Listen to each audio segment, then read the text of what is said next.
Jumat itu aslinya memang orang disuruh kumpul, makanya disebut dengan Jumat. Kan pernah kita bahas, hari di dalam Islam itu nggak pakai hari-hari planet, nggak kayak orang Barat. Sunday, sun matahari, day hari, hari matahari, Sunday minggu, Senin Monday, Senin, month itu bulan, day itu hari, hari bulan, sampai kemudian Saturday itu Saturnus, day itu hari Saturnus, Sabtu hari Saturnus. Islam datang dirubah semua itu.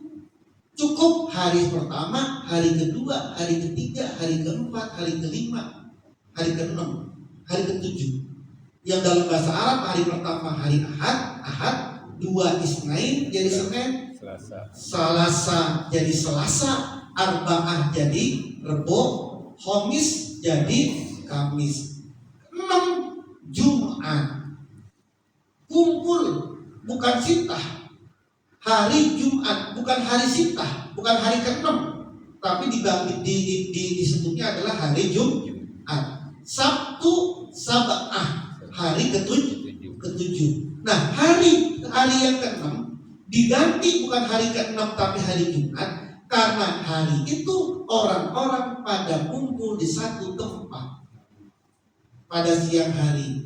Kumpulnya orang-orang pada siang hari itu disebut kemudian namanya Jumat. Segitunya sholat Jumat itu, maka kemudian syaratnya begitu berat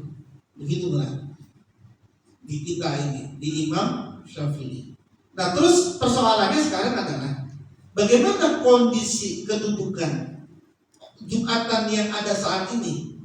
Ya, kalau menurut mazhab Syafi'i dalam kitab ini, Safinah, yang mazhab Syafi'i yang pakai kitab lama Safinah Tunaja ini, ya nanti nggak ada yang sah. Kenapa? Karena 40 orang, banyak yang juga nggak ada 40 orang asli situ. Kemudian ada masjid nggak di kampung situ selain masjid itu? Itu aja penuhin nggak? Nah, terus bagaimana? Ya kalau menurut mazhab ini, menurut kitab fikih Imam Syafi'i dalam Safinatun Najah, ya dianggap enggak, Kasimatu saja dianggap tidak sah. Gimana yang lain? Yang lain ikut pada mazhab Imam Syafi'i yang ulama kontemporer. Kalau ini kan ulama klasik nih, ulama zaman dahulu. Nah, ulama kontemporer ini memperbolehkan. Makanya ada sholat Jumatan di kantor, sholat Jumatan di mall, sholat Jumatan di bandara. Coba di bandara, mana ada orang asli situ? Tapi kan di bandara itu kan ada Jumatan kan? Pegawainya bukan orang asli situ, apalagi Jumatan penumpang bukan orang asli situ, tapi diperbolehkan gitu. Kenapa? Karena dianggap sesuatu yang darurat, dibutuhkan gitu. Jadi makanya boleh kemudian gitu. Nah, kayak begini nih, kita gak usah kaget-kaget. Masa begini boleh, masa begini boleh. Hukum itu elastis, hukum itu fleksibel. Tagoyurul ahkam bitagoyurul azminati wal amkinah. Perubahan hukum itu sesuai dengan perubahan waktu dan zaman. Jadi hukum itu fleksibel ya. Itu namanya fikih. Makanya jangan kagetan sama fikih.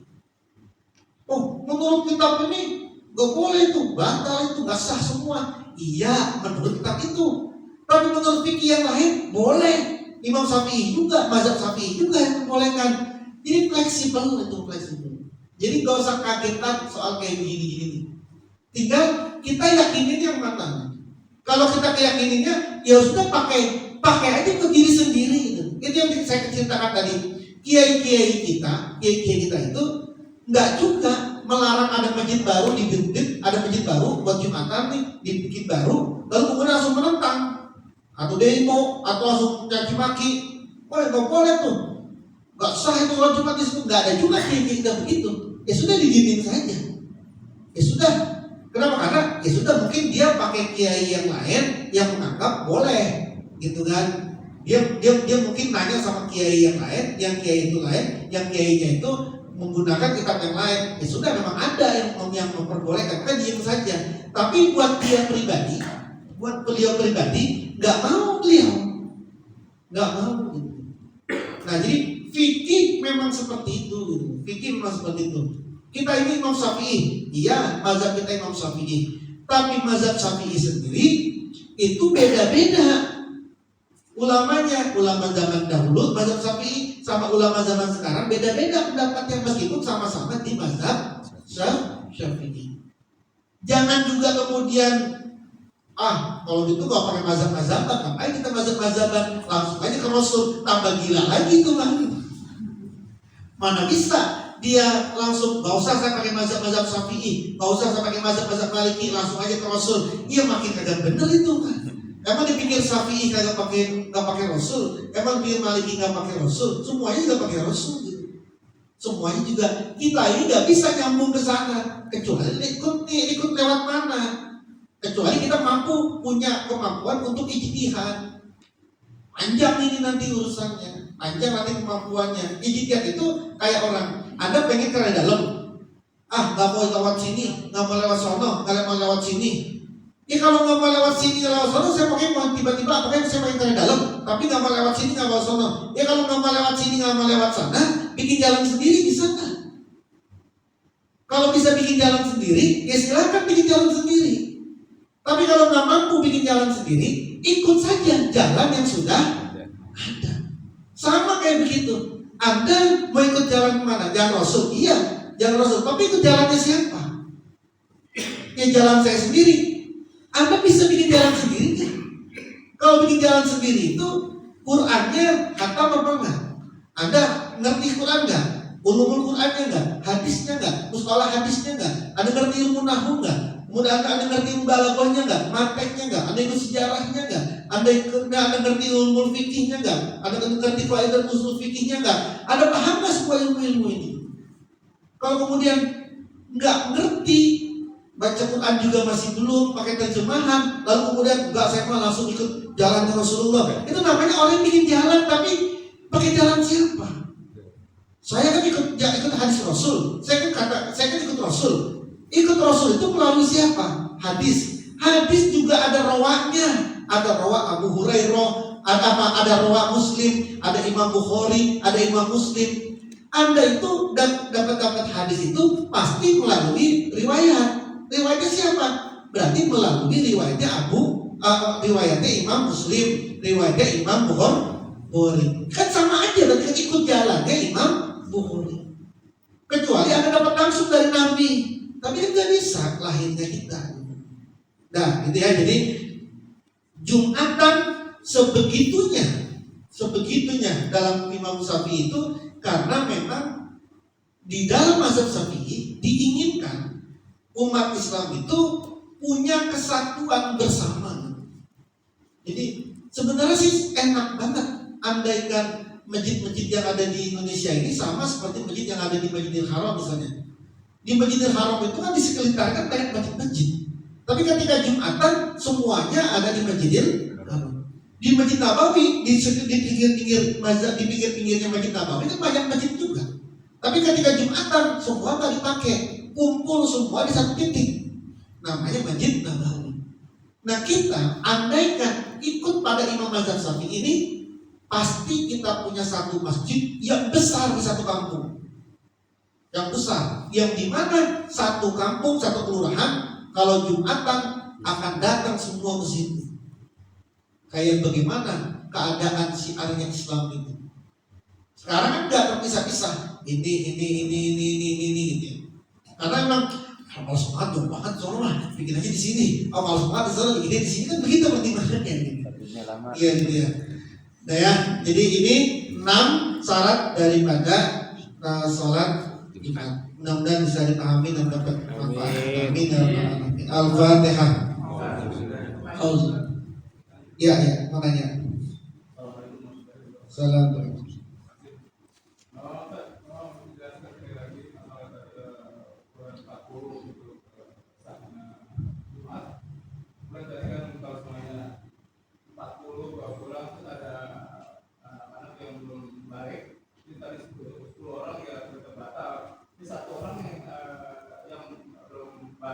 ada satu orang, itu gimana hukumnya? Itu yang pertama. Kedua, kita kan di sini rata-rata bahasa Indonesia untuk namanya khotib khutbah. Tapi ada salah satu kan sampai sekarang ini di pasar Jumat itu ada sampai sekarang itu bahasa Arab. Karena kalau di Mekah itu kan masih bahasa Arab. Jika kan di sini ada yang ngerti, ada yang enggak gitu. Itu hukumnya gimana? Kalau itu kan ada yang beda atau gitu kurang paham dengan bahasa Arab. Tapi sekarang alhamdulillah masih bertemu menggunakan Arab itu pasar Jumat. Terus ketiga, dapat pun suka ada yang mengadakan Jumat karena juga tempat itu juga memadai, cukup kan teras juga karena dia nggak bawa sejadah juga karpet itu nggak cukup. Itu kan dia pakai koran, itu kan koran apa yang seperti ini. Di koran itu ada sekarang ada tulisan yang macam-macam lah. Itu hukumnya gimana dengan korannya sendiri dan ada tulisan itu. Baik. Terima kasih. Yang pertama, tapi sebelum saya jawab pastiin dulu deh ya. Kita memakai ini yang disampaikan ini menurut Imam Syafi'i, mazhab Syafi'i yang asli, bahwa syaratnya harus 40 orang.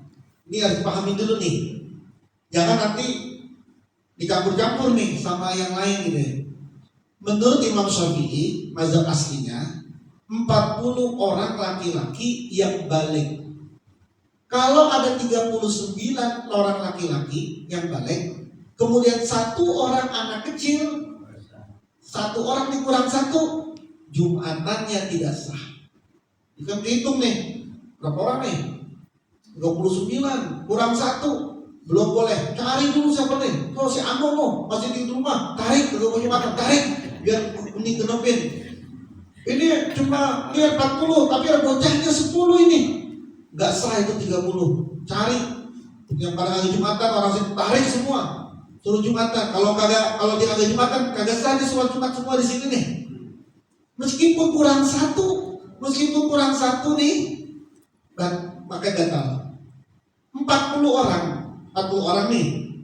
Ketika 40 orang ini pas mau sholat Jumat, yang satu orang tiba-tiba hadas, kentut. Terus kemudian batal kan dia wudunya, dia keluar. Terus sampai kemudian dia balik itu imam udah 2 rakaat, udah tinggal 1 rakaat, 39 orang ini batal gara-gara orang ini. Segitunya tuh. Ini kan tadi ya 40 orang, yang satu batal nih karena buang angin atau pipis, kecil lah dia, wudu lah lama. Dia balik, imam udah rakaat kedua, maka 39 orang itu batal cuma gara-gara bocah ini, gara-gara orang ini, gitu ya. Jadi harus 40 itu, harus 40. Jadi kalau kepas banget bahaya itu, kepas banget bahaya, sudah bahaya. Karena udah kurang dari 40 orang, satu aja kurang, maka semuanya menjadi batal. Gitu ya. Itu yang pertama. Yang kedua, yang wajib, yang menjadi syarat bahasa Arab, salah satu syarat khutbah Jumat harus dengan bahasa Arab. Salah satu syaratnya nih harus dengan bahasa Arab. Nah, bahasa Arab ini yang mana? Bahasa Arab ini yang berkenaan dengan rukun khutbahnya. Rukun khutbahnya harus pakai bahasa Arab. Rukun khutbah itu apa? Yang pertama, puji kepada Allah, puji. Yang kedua, sholawat. Yang ketiga, wasiat takwa. Yang keempat, membaca satu dari ayat Al-Quran. Terus yang kelima, doa untuk orang-orang muslim. 5 nih, rukun khutbah. Rukun khutbah ini 5. Rukun khutbah 5 ini, 5-5-nya harus pakai bahasa Arab. Kalau kemudian setelah itu dia pakai bahasa Indonesia, boleh kayak sekarang yang seperti sekarang terjadi. Kan semua khutbahnya pasti Alhamdulillahirabbil alamin, Allahumma sholli ala sayyidina Muhammadin, asyhadu an la ilaha illallah. Terus usikum bitaqwallah, usikum wa iyaya bitaqwallah, wa qad fazal muttaqun. Qala Allah taala, a'udzubillahi minasyaitonir rajim, wa ma khalaqul jinna wal insa liya'budun. Itu kan khutbah, berukut semua tuh.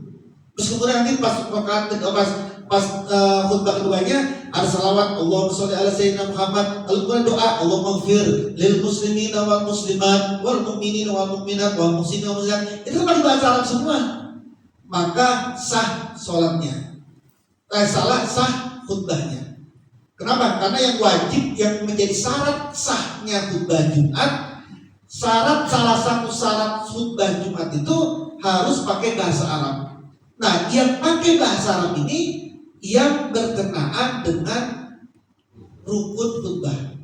Kalau dia khutbahnya dari awal, Assalamualaikum warahmatullahi wabarakatuh, azan, setelah itu dia naik, Alhamdulillah, kita puji syukur kehadiran Allah Subhanahu wa Ta'ala.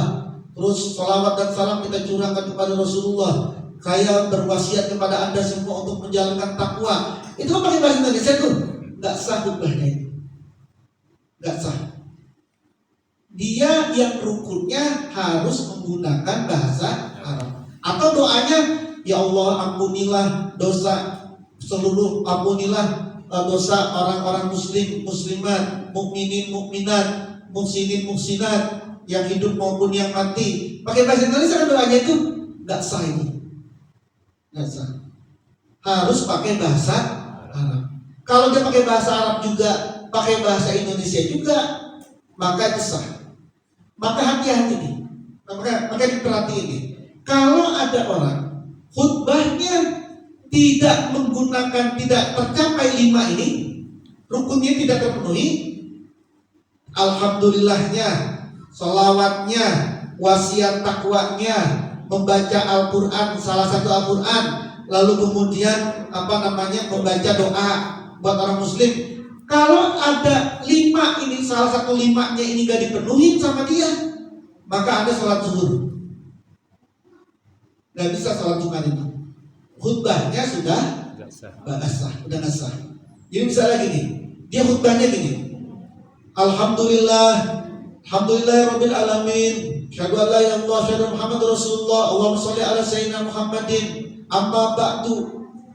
Itu kan udah penuhin tuh. Alhamdulillah pakai bahasa Arab, salawat pakai bahasa Arab, amma ba'du, wahai para jamaah, saya berwasiat untuk menjalankan takwa. Pakai bahasa apa itu? Indonesia. Gak sah itu, gak sah itu, gak sah. Atau dia pakai bahasa Arab, Alhamdulillah, Allahumma sholli ala Muhammad, usikum wa iyaya bittaqwallah, pakai bahasa Arab. Langsung kemudian, wahai jamaah sekalian rahimakumullah, nggak ada baca ayat Qur'annya satu di situ. Maka kemudian nggak sah itu salatnya, nggak sah itu khutbahnya. Atau semuanya komplit nih, pas giliran khutbah kedua, doanya pakai bahasa Indonesia, nggak ada Allah maghfir lil muslimina wal muslimat, nggak ada itunya. Langsung doanya, ya Allah ampunilah semua orang muslim, pakai bahasa Indonesia. Udah batal semuanya.